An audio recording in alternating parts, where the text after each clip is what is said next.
Question number 86 CSIR net दिसंबर 2017 booklet B का सवाल है। ये क्वेश्चन कुछ रिलेटेड है डरावनी चीज़ों के साथ, जैसे कि कैंसर, जानलेवा बीमारी। जब आई फ्लाई के लिए हम तैयारी कर रहे होते हैं तो हम लोग शॉर्ट, एक्यूरेट, फास्ट और एफिशिएंट तरीके से सीख रहे होते हैं कि कौन कौन सी बातें ऐसी हैं जो हमारी ज़िंदगी के लिए अच्छी हैं और कौन कौन सी बातें ऐसी भी हैं जो हमारी ज़िंदगी के लिए बुरी हैं। कैंसर उन्हीं में से एक है। कैंसर को भी समझने के लिए अगर हमारी ज़िंदगी भी लगानी पड़ जाए तो भी कम है, लेकिन एग्ज़ाम के पॉइंट ऑफ व्यू से कैंसर की वो बातें जो हमें एग्ज़ाम में काम आ जाएं और हमारी डेली लाइफ में भी यही पर्पस है आई फ्लाई का कि आप सीख जाएं। क्वेश्चन नंबर 86, यहाँ बात की हुई है दो क्लासेस जीन्स की, एक है प्रोटोऑन्को जीन्स और एक है ट्यूमर सप्रेसर जीन। अब इस पूरी कहानी को समझाने से पहले क्यों ना मैं तुम्हें समझा दूं कि ये प्रोटोऑन्को जीन्स और ट्यूमर सप्रेसर जीन्स की स्टोरी क्या है। देखिए, जब हम सवाल करें कि कैंसर है क्या, तो मेरा असली सवाल ये है कि कैंसर को हम कैंसर कहते कब। ये एक बैलेंस की कहानी है। बैलेंस है सेल डिवीजन का और सेल डेथ का।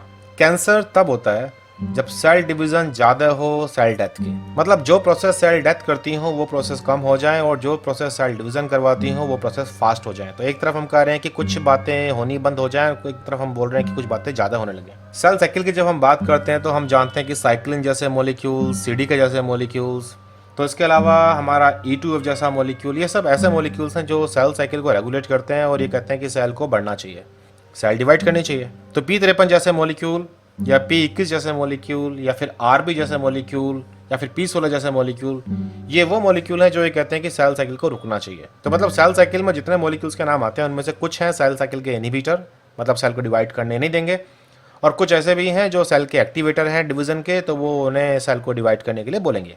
कैंसर के अंदर जो सेल डिवीजन के एक्टिवेट करने वाले प्रोटीन है, जैसे कि साइक्लिन्स हैं, जैसे कि E2F हैं, अगर ये ज़्यादा प्रोड्यूस करेंगे तो सेल को मैसेज जाएगा ज़्यादा डिवाइड करने के लिए। और जो प्रोटीन के मॉलिक्यूल ऐसे हैं जो सेल साइकिल को रोकना चाहते थे, जैसे कि P53, ऐसे मॉलिक्यूल जो सेल को कैंसर में कन्वर्ट कर सकते हैं लेकिन अभी कर नहीं रहे हैं फिलहाल, जब वो नॉर्मल फंक्शन करते हैं, को बनाने वाले जीन्स को हम लोग बोलते हैं प्रोटोऑन्को जीन्स। ऐसे जीन जो कैंसर कोज करने की क्षमता रखती हैं बट अभी कैंसर कोज कर नहीं रही हैं। अगर ये जीन्स ओवर एक्सप्रेस करेंगी तभी कैंसर कोज करेंगी, जैसे कि E2F की जीन।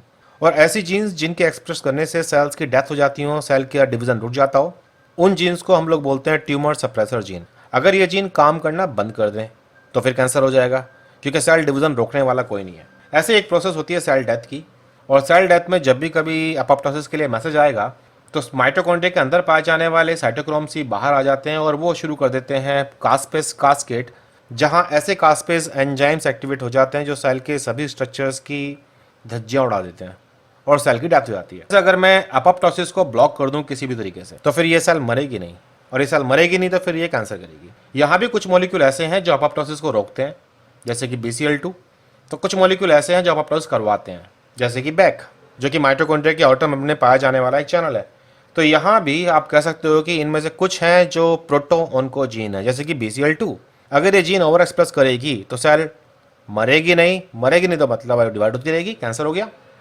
सिमिलरली कुछ जीन ऐसी हैं जो ट्यूमर सप्रेसर जीन है, जैसे कि BAX, और BAX जीन अगर एक्सप्रेस करती है तो सेल की डेथ हो जाती है।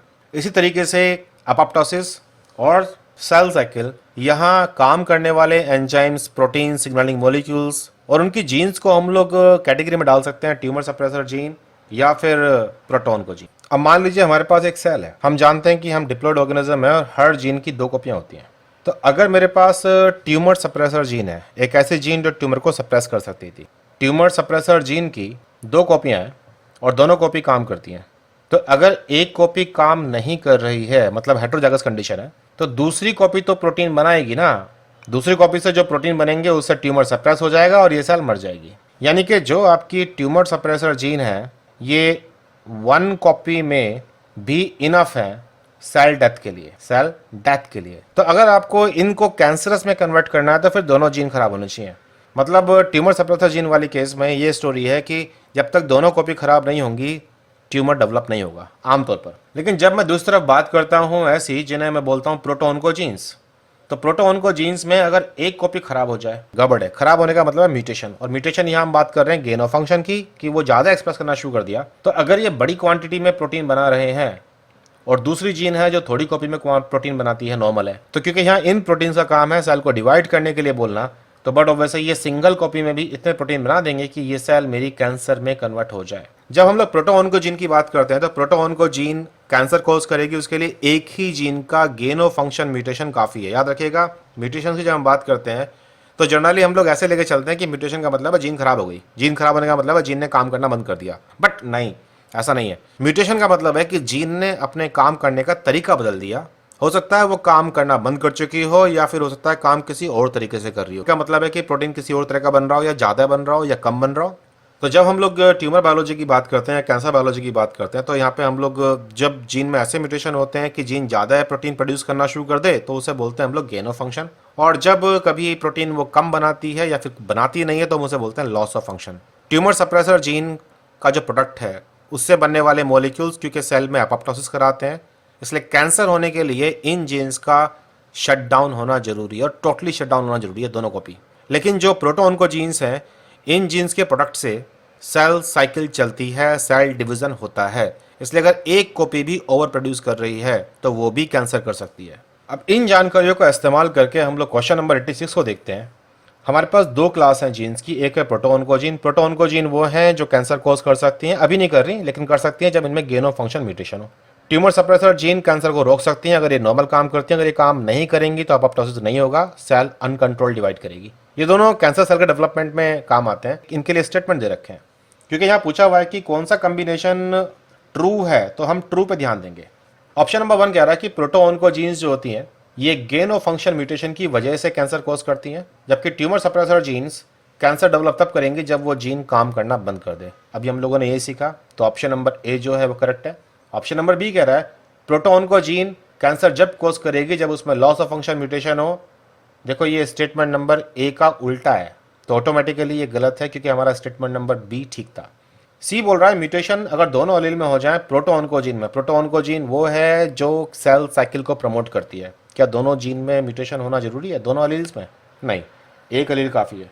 Is required for induction of cancer, जबकि ट्यूमर सप्रेसर में कोई सी एक जीन खराब हो जाए नहीं, ट्यूमर सप्रेसर में दोनों जीन खराब होने चाहिए, दोनों कॉपीज, दोनों एलील्स। और प्रोटोऑन्कोजीन में कोई सी एक भी हो जाएगी तब भी वो कैंसर कॉज कर देगी, तो स्टेटमेंट नंबर सी भी गलत हो गया।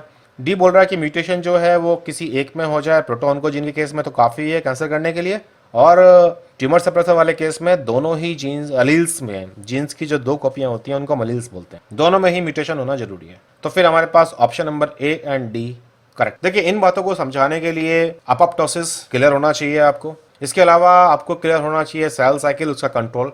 सेल साइकिल और अपोप्टोसिस को लेकर के डायरेक्ट और इनडायरेक्ट काफ़ी सारे क्वेश्चन आते हैं, ये एग्जाम्पल था इस बात का। और आई फ्लाई की क्लासेस में हम लोग एपोप्टोसिस और सेल साइकिल को इसी रेगुलेशन में पढ़ते हैं कि हम उसे जेनेटिक्स में भी इस्तेमाल कर सकें, प्लस हम लोग उन्हें एज अ इंडिविजुअल टॉपिक पढ़ सकें और जहां कहीं भी उनका जिक्र आता हो हम लोग वहां बात कर सकें। ये क्लासेस स्काइप पर होती हैं, व्हाट्सएप पर। आप इन क्लासेस को बहुत अफोर्डेबल प्राइसेस पे कर सकते हो, केवल 2 से 3 दिन क्लासेस होती हैं। जो लोग ज़्यादा पढ़ना चाहते हैं उनके लिए ज़्यादा टाइम अवेलेबल है, जो लोग कम पढ़ना चाहते हैं कम, जैसे कि आपकी रिक्वायरमेंट है। क्लासेस करने के लिए आप 9013902981 पर व्हाट्सएप मैसेज ड्रॉप कीजिए। क्लासेस ऑलरेडी शुरू हो चुकी हैं, हम लोग गाइड करेंगे कि आपको क्लासेस कैसे ज्वाइन करनी है।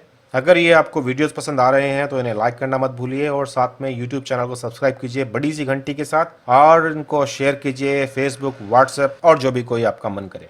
और जानकारी के लिए iflynetgate.com वेबसाइट को सर्च कीजिए और saplingeduTech@gmail.com पर आप मुझे मेल डाल सकते हैं। हम लोगों का काम आपकी लाइफ में कैटलिस्ट की तरह है ताकि आप चीज़ों को जल्दी से समझ सको और फिर जल्दी से उन्हें एग्जाम में यूज़ कर सको अपने रिजल्ट को जल्दी से लाने के लिए। Bye bye.